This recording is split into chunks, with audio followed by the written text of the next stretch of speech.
every year, it has to be every year during the trade deadline. The Yankees are always going to get everybody.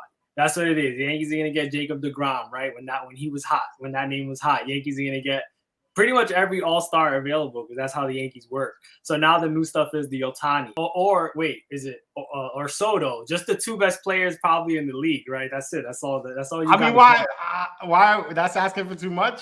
Yeah, I mean, not really, because the Yankees always want the best players, right? But that never performed generally in the long run. But yeah, because I guess y'all haven't won a championship since 2009.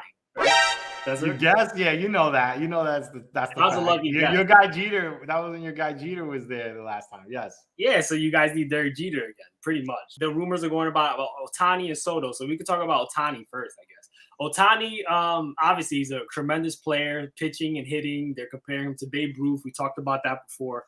But honestly, for the Yankees to try to trade for him, I think they're going to have to give up a lot.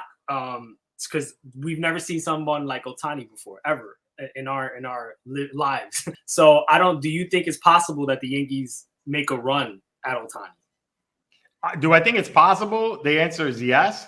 I think there's a lot that they have to consider strongly because there's a good chance Ohtani's just a rental. That's the big problem. If he doesn't want to come over to the East Coast and play with one of the, New York teams or a Florida team, any team on the East Coast, then you're running a big risk of giving up a ton of say, prospects or high-end talent and potentially him walking in free agency unless they lock him up. So I think that's the biggest issue from an Ohtani standpoint, because after this season, he's an unrestricted free agent if you don't sign him. We could take a look and pull up some more information on Ohtani real quick before we talk about Soto a little bit. So if you're the Angels, you literally have to be asking for the top of the top. Now, I know with the Yankees, their top prospect is your boy, Everson Pereira, the guy behind you right now. I'm pretty sure there's a bunch of Pereira cards, right? The Pereira cards, and then there's this guy right here. Yeah, and then Jason. Look at that. Yeah, nice card. Thank you. Yeah, so Jason Pereira, you're pretty much just going to have to say every person that you probably drafted first overall for the last 5 years and anything else you could think of, we want them. Because Ohtani's a talent that we've never seen before. Now the question is going to be, though, let's say they actually do that. Now does Ohtani perform in New York? That's going to be the whole thing, because, the New York media is just unlike anything else. Probably I heard Philly's pretty bad too, like very tough on their players as well. But I'm pretty sure it's not like that over where he is now in the Angels. So if you were to get Ohtani, can he live up to the pressure of being a Yankee? That's another thing. Yeah, that's the question for anybody that comes to play in New York, whether it's New York Yankees or Mets, any of the New York teams. There's always an extra spotlight. The media is definitely a little tougher in some of those markets. I think for Ohtani, he can handle the bright lights of New York. I think the World Baseball Classic showed us when the world is literally watching, the baseball world, one of the biggest stages now. He shined. So I think that would carry over to him being on a team like the New York Yankees. But again, my big concern with him is the contract, in terms of if you don't lock him up and you give away a big haul of future talented prospects that could be all-stars for the next 10 years, then you're running a risk, a big time risk that, you're getting a rental, a very expensive rental. Let's say Ohtani doesn't go to the Yankees, or they settle for maybe a plan B. Is Juan Soto that plan B? When you look at Juan Soto's contract, right, it's a little bit more team friendly in the sense of he has like one more year of arbitration in 2024, and then he becomes an unrestricted free agent in 2025. So doesn't seem like he's going to be necessarily commanding a contract right away. But, pretty soon, if he gets traded to another team and the Padres say, hey, we're going to focus more on next year, we're willing to see if we could get back, you could potentially have a little more time to lock up a Juan Soto long-term versus a Ohtani long-term. And here's what I think about Juan Soto. I think Juan Soto actually will be a better fit for the Yankees because I think unlike Ohtani, I think Juan Soto wants to play on the East Coast. Remember, he came up with the Washington Nationals, did an awesome job with the Nationals, was a stud young hitter, and really developed. And I don't know if there was something about that element of him being on the East Coast where he felt really comfortable. Not to say that the Padres, he's not liking it, but it just seems like he's not necessarily the same player. Could it be an East Coast, West Coast thing where he's just much more comfortable in the East Coast? Yeah, well, also could it be too, this is just maybe looking into it too much. Maybe there's a lot of stars on that team, I guess. I don't know if that's going to help on the Yankees, but when he was in the Nationals, he was the man.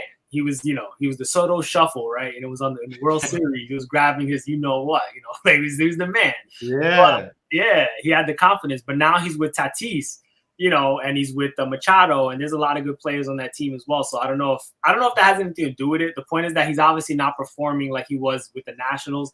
I've heard that it was because also the stadium as well, things like that. Like, I don't know if it's a hitter-friendly ballpark, but I do think though, if they did trade for Soto, any team, you're gonna get as the San Diego Padres, you'll get a better deal because you do have him locked up for that extra year arbitration in 2024, which is really, really important.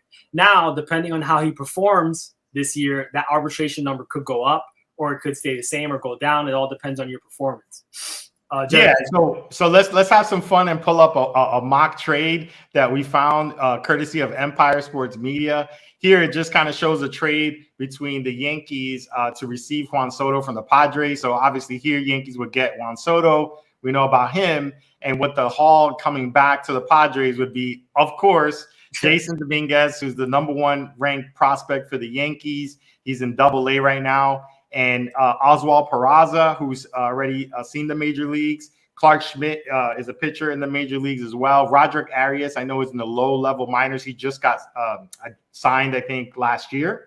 And then a couple of the other guys I'm not as familiar with, but you're talking 1, 2, 3, 4, 5, 6, 6 players for Juan Soto, who has, a few months this year basically under control and next year under arbitration.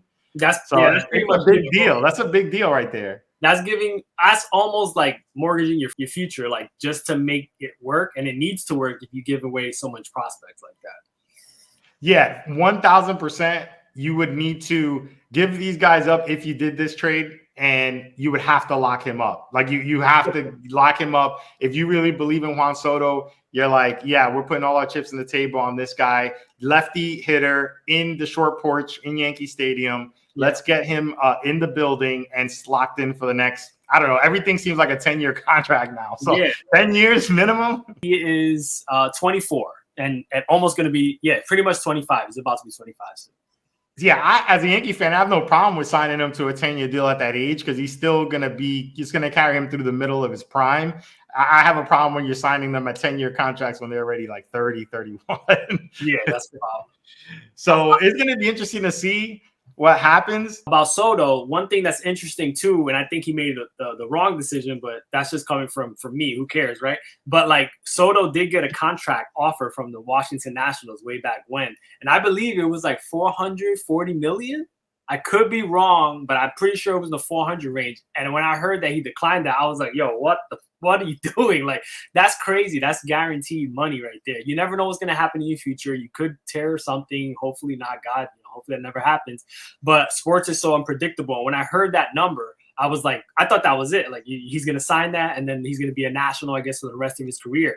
And the way that he's performing now, I don't know if he's going to ever get that number that was offered before. So that's how I feel about that.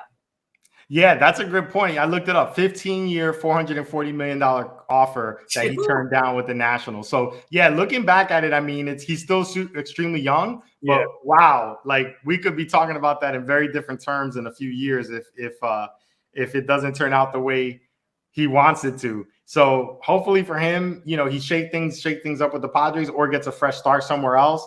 It's going to be interesting, in my opinion, just to, look at these two players.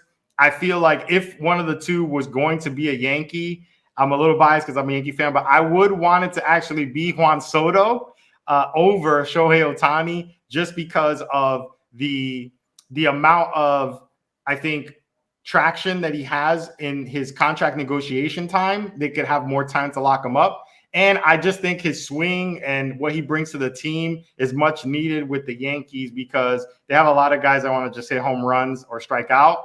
And I feel like he would add a lot more to the team from that perspective. Shohei is a phenomenal player. I just don't think he'd fall in love with the East Coast. So it would be a tease, and then he'd go sign with a team out west. So that's how I feel. I would want to go after Juan Soto over Shohei Ohtani. Well, Shohei Ohtani's coming to the Rays, so don't worry. Yeah.